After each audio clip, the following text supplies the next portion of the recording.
prochain reportage en est un des plus délicats. En effet, aujourd'hui marque l'arrivée du Viagra, comme vous le savez peut-être, sur les tablettes des pharmacies canadiennes. Et comme un tel sujet, évidemment, nécessite l'utilisation de mots, de mots d'entrejambe et de péteux, et comme, évidemment, de nombreux enfants nous regardent à cette heure-ci, je remplacerai donc ces mots par des sons d'instruments de musique, si vous êtes d'accord, OK? Alors, ça part. Eh bien, fini le temps où les Canadiens, au moment de... avec leurs dames, voyaient leur... faire... au lieu de... parce que leur... manquait de... Eh bien, maintenant, avec l'arrivée du Viagra, non seulement pourront-ils faire avec leur... mais ils pourront également faire... pendant des heures et des heures. Isabelle Maréchal est allée attendre la nouvelle pilule du bonheur. On écoute. La voici, la fameuse petite pilule bleue, déjà vendue comme un gage de bonheur garanti. Comme vous le savez, les journalistes de la fin du monde ne reculant devant rien, je vais devant vous l'avaler et vous en verrez en direct les effets.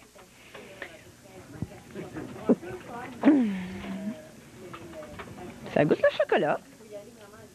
Je me suis levé ce matin, puis tout de suite, prendre mon café, puis je me suis précipité à la pharmacie. Pourquoi? Ben, parce que j'ai des difficultés d'érection. Alors, je me suis dit, avec Viagra, ça peut aider. Je vais en acheter une, puis je vais voir ensuite. Est-ce que votre femme est au courant? Non. Allez-vous lui dire? Non. Pensez-vous qu'elle va s'en apercevoir? Oui. Oui, sûrement, parce que ça fait déjà 10 ans qu'il ne se passe rien. C'était un tabou que les hommes aient des difficultés d'érection. Que ça fasse en parler, je trouve ça excellent. Je trouve ça et bon pour les femmes et bon pour les hommes. Avez-vous l'impression de vendre du bonheur? Oui, je pense que le Viagra, l'arrivée du Viagra sur le marché canadien rend les gens, la plupart des gens heureux, en tout cas les gens qui en ont vraiment besoin. Et ça rend heureux les pharmaciens, c'est la pilule du bonheur pour vous. En principe, là, je veux dire, c'est pas une pilule qui est donnée là, sur le marché. Si vous imaginez le macho qui, à un moment donné, n'a plus d'érection, pour lui, c'est le désespoir total. C'est l'horreur de la vie. Donc, pour ces gens-là, c'est une pilule du bonheur, évidemment. Est-ce que vous y voyez, vous, un danger à croire qu'une pilule peut régler nos problèmes? Je vais te ramener au temps de la pilule pour les femmes. Ça a été une pilule du bonheur, mais c'est 20 ans après qu'on se rend compte que ça a été le début du féminisme, que ça a été un changement de société, parce que la pilule a donné la liberté. Quelle liberté ça va donner aux hommes, on ne sait pas encore. C'est pas une bonne idée d'inventer un médicament qui va nous donner une impression de bonheur. Je pense que chez l'humain, la souffrance amène l'humain à être créatif, à se remettre en question. Bon, là, je vais prendre une pilule pour mon mal de tête. Je vais prendre une pilule pour mon mal d'estomac. Là, j'angoisse parce que j'ai presque plus de Viagra. Je vais prendre une petite pilule pour l'angoisse, on sait jamais. Puis, finalement, je vais reprendre un petit Viagra parce que, il me semble que ça fait pas effet. Oh là là. Vous en avez une pilule du bonheur? Oui, un homme 20 ans plus jeune. C'est une bonne idée, ça.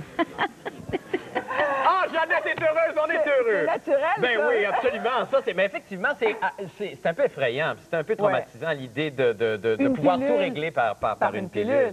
Mais ce que disait Michel Campbell, le sexologue psychologue, c'est qu'on vit dans un monde de pilules. Tout dans notre société est déjà réglé par le biais de la pilule. Ouais. Il dit qu'il y a des études cliniques qui sont faites en ce moment. Éventuellement, on va développer, et celle-là, elle semble très près d'être mise en marché, semble-t-il, une pilule du désir. Ah bon, OK. Oui, là, on travaille dans les zones grises. Là, Oui, parce que tu sais que le Viagra, il faut d'abord avoir la capacité d'avoir le désir. C'est juste un truc technique, là. C'est juste une affaire de plomberie, dans le fond, là. Mais là, on travaille sur les pilules de désir, la pilule de l'excitation sexuelle, la pilule pour la lubrification de la femme. C'est ça, le morceau. Oui, c'est ça. Okay. Toute la sexualité va désormais, et dans le futur de plus en plus, être gérée par des médicaments. C'est incroyable. Ben non, c'est épouvantable. Oui, et il poussait encore plus loin, le psychologue, et il disait, en fait, c'est assez, bon, et on voit que lui, il n'est pas tout à fait d'accord, qu'il trouve que c'est dommage, c'est même négatif, parce que, donc, ça veut dire qu'on inhibe tout, là, on souffre plus, on a une pilule contre ça. Il dit, dans la mesure où on prend tout le temps une pilule dès qu'on a un problème, ça veut dire qu'on n'est jamais normal, on est tout le temps sur un high. Ben oui. L'homéopathie a répondu à ça pendant longtemps. Je pense que Jean-René Dufort a fait enquête. Il y a des gens, il y a des gens qui... Il y a une pilule homéopathique, une granule pour à peu près tout. Oui. Et puis, il y a des gens qui traînent leur valise. Moi, j'ai vu ça avec 40 pots de granules différentes au nombre de CH qu'on veut pour régler à peu près tous les problèmes de la journée. Mais il ne faut pas non plus prendre tout ça à la légère. La question du Viagra, il y a quand même eu, jusqu'à l'an dernier, aux États-Unis, il y a 4 millions de personnes qui en ont pris dans le monde. Mais aux États-Unis, on a répertorié au moins 70 morts à peu près qui ont été reliées à ça. Il faut dire qu'il y a eu des études qui ont prouvé que chez les gens qui étaient cardiaques, c'était très nocif. Oui, alors il fallait vraiment bien faire attention. Passez-vous pas le Viagra. Non, c'est toujours sous prescription, de toute façon, en principe. Il faut absolument que ce soit un médecin. Il faut qu'on s'assure que c'est bon pour notre santé. Eh bien, bonne vie heureuse et épanouie, Isabelle Maréchal. T'en as apporté, monsieur, t'en as pas besoin. Oh non, puis vous non plus, je suis pas inquiet pour vous.